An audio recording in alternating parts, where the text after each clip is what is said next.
பாருங்க, இந்த மாதிரி ஊர் எங்கேயுமே உண்டா தமிழ்நாட்டுல? எங்க தனி ஐலாண்டுங்க. அதாவதுங்க உண்மையிலே கூமாப்பட்டி சொர்க்க பூமி தான். இங்கே நெல், கரும்பு, மா, பழ, வாழை எல்லாம் விளையுது. கால்வாய் நீர் பாசனம், கம்மாய் நீர் பாசனத்தை வந்து புதுப்பிக்கணும், மறுசீரமைப்பு பண்ணணும். எங்களுக்கு தேவை கம்மாயை மறுசீரமைப்பு பண்ணுங்க, கால்வாய் மறுசீரமைப்பு பண்ணுங்க. பிளவுக்கல் டேம்பை வந்து மறுசீரப்படுத்தி ஒரு இதாக கொண்டு வாங்க. அதுதாங்க வேண்டுறோம்.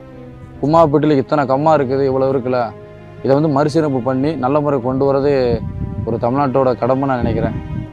எங்களுக்கும் நாங்கள் மெயினாக பாதுகாப்போம். தமிழக அரசுக்கு நான் என்ன கோரிக்கை வைக்கிறேன்னா, ஒரு தனி மனிதன் தன்னோட ஊரில் இருக்கிற அவல நிலையும் சுற்றுலாத்தலமாக விளங்கிய பிளவுக்கல் டேம்பு இப்படி கேப்பார்வற்று 5 வருஷம் முடங்கி கிடக்கிறத ஒரு தனி மனிதனால் சகிக்க முடியாமல் போது எப்படி இதெல்லாம் நடந்துக்கிட்டு இருக்குன்ற போது கவலையாக இருக்குது.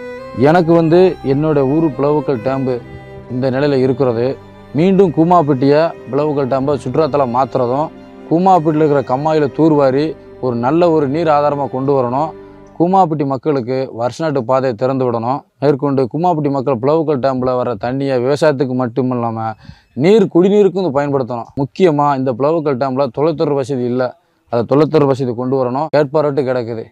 உலகத்துக்கே ஒரு அழகான சுற்றுலாத்தலம், எழில்மிகு கொஞ்சம் ஒரு மேற்கு தொடர்ச்சி மலை அடிவாக இந்த கூமாப்பட்டி அடுத்த தலைமுறையில் இந்த பிளவுக்கல் டேம்பு கேட்பார்வட்டு ஒரு அனாமத்தமாக போயிருமன்ற ஒரு ஆதங்கம் இருக்குங்க. தாய் மண்ணை நேசிக்கிறவன் கண்டிப்பாக என் சொந்த ஊரை நேசிப்பான். நாடு வந்து எனக்கு என் ஆன்மா மாதிரி, என்னோடய சொந்த ஊர் என் ரத்தம் மாதிரி. என்னால் வந்து என் கூமாப்பட்டியை விட்டு கொடுக்க முடியல. என் கண்ணு முன்னாடி நடக்குது. அதுதான்.